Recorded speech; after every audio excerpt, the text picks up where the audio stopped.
when you set up to the ball, your stance for an 8-iron is pretty wide. All right. I would like to see your ankles under your hips. Stack your load-bearing joints. So your ankles will be a little bit more underneath your hips. You're a little wider than that. That's going to affect your ability to turn. And what I mean is that if I got really wide, I can't coil as well, I can't turn my hips as well, I can't get the club back as far.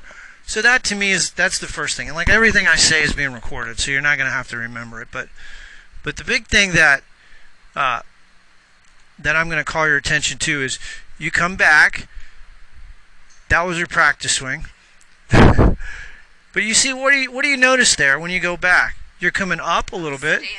Right, you're coming up a little bit. Now that's due to the fact that you turn your shoulders on the wrong angle. Okay, so watch. If you turn your shoulders parallel to the ground or flat, that's going to make you stand up. But if you turn your shoulders on a tilted plane, more like this, right, more like that, you won't stand up.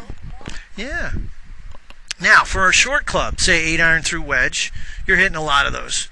You don't want to be shifting a lot of weight to your back foot. That's a great backswing. You still got a lot of flexibility. That's good.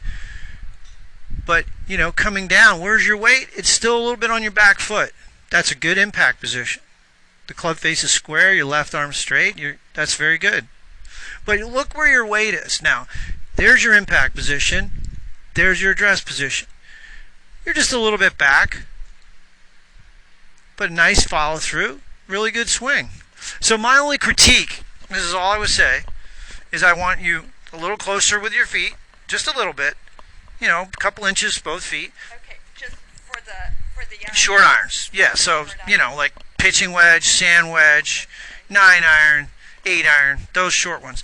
And I don't want you to turn your shoulders like that. I want you to practice in front of a mirror, just turning your shoulders on a more tilted plane. That's it. And I want you to set up with a little more weight. So what am I Yeah, you're just turning a little more like that. So you can see, okay, let me just show you a couple ladies, right? Because you can relate to the women. And by no means do I expect you to swing like a woman that's, you know, 20, 25 years old. That's not my point.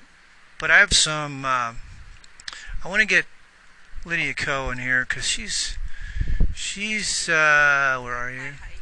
She is, and she's hitting an iron like you're hitting. Here she is. All right, so here's an example.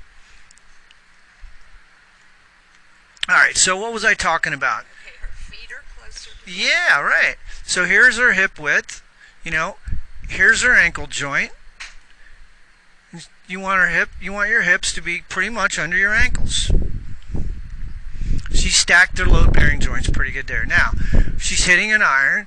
She's not going to shift much off the ball. See how that left shoulder's going way down, and see how her head's right over the ball. Okay, now. Okay, so watch you. So let's put you over here, and we'll do your backswing. So watch yours. See how your left shoulder comes up? I guess I'm trying to make that turn. You know, right. They say that right. at distance you have right. to make And you're doing it.